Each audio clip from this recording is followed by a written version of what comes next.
All right.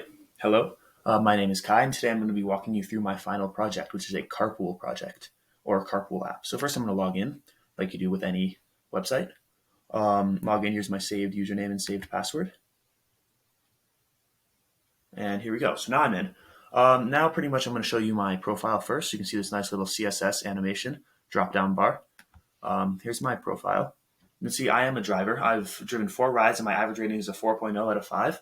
My location is in Jackson, Wyoming. This is interesting because the HTML template only received the zip code, and then the JavaScript API from an external API had to actually change it to the town and state, which is very nice. And I can edit my profile. I can change the driver status. I'm going to keep myself as a driver just for future reference. Zip code, I can change it if I move or something. Brief bio, I can add to this a little bit. And then I actually got a new car, so I'm going to change that to a red car because that's the car I got. And then, yeah, submit. So there we go. I just edited my profile. And yeah, now you can see I have a red car and things like that. So now I'm going to go initiate a ride. Because I'm a driver, I can do this.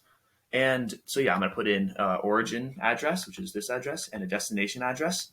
And then my mile radius, which is pretty much, you can see here, it means the mile radius of pretty much how far away you're willing to drop people off and pick people up from your origin and destination.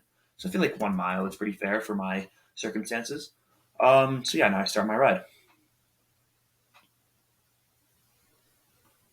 So the ride has been started. You can see there's no passengers, but we're still waiting for passengers. So now I'm going to go over here and I'm going to join this ride. So now you can see this is a new account. You can see it's named Kai. That's the username. And I'm not a driver. So if I go to initiate a ride, see it says an error. You must be a driver to initiate this ride.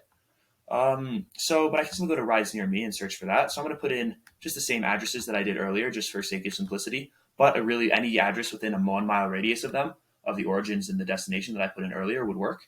So now I search for rides. And here we go. See the ride that I just created. Passenger count 0. You can see it's waiting for passengers. But I'm going to join this ride because I really like it. It's going where I want it to go. Join the ride. And now we see we're waiting for the ride to start. If I go back here, though, you can see it automatically updates. Without me having to refresh the page, it automatically adds a passenger. Okay, so now let's say the driver is ready to start the ride. They've filled up their passengers list. And I can go start ride. And the ride has been started. Enjoy your ride and drive safe with 1 passenger. And I go back to here. And you can see I didn't refresh the page at all, but the ride has been started. Enjoy your ride and drive safe. And the status has changed too.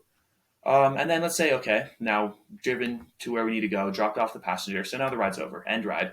Just clicked on that. Now the driver just gets redirected back to the initiate ride page. They're done. But the passenger gets a little place to provide some feedback. So they say the status is over, but they get to provide some feedback. So I'm going to give it a 4 out of 5. It was a pretty decent ride. And then a little brief review. I'm going to say like, music was good. Something like that. Submit feedback. And now we're done. Now we just get redirected back to the rides near me page. So that's the main functionality of the website. You can also see here that for me, because for this account, because it's a driver, I'll be able to see the reviews. So I see the review that the other account just gave on the driver.